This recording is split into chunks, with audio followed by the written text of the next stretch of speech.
खुलुमबाय। मोनसे फोसावनाय दि थुनलाइयारि हानजा खन्थाइ बिबारनि थामथि गायसं एबा जोनोम सान 19 डिसेम्बरजों लोब्बा लाखिनानै अनलाइन रायथाइ, सुंद' सल', खन्थाइ, फेस्ला लिरनाय आरो सोंगाब बादायलायनाय हाबाफारि लादोंमोन। नाथाय माखासे एंगारहायै जाहोननि थाखाय रायथाइ आरो सुंद' सल' लिरनायनि बादायलायनायनि देरहागिरिफोरनि मुंखौ फोसावाखैमोन। जोंनिफ्राय खोथा होबाय दि बोहैथि मार्च दाननि गेजेराव बै बादायलायनायनि देरहागिरिफोरनि मुंखौ फोसावगोन।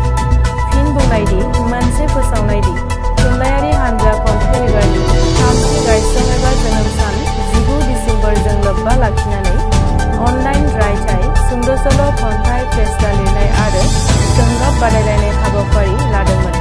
नाथाय माखासे एंगारहायै जाहोननि थाखाय रायथाइ आरो सुंद' सल' लिरनाय बादायलायनायनि देरहागिरिफोरनि मुंखौ फोसावाखैमोन।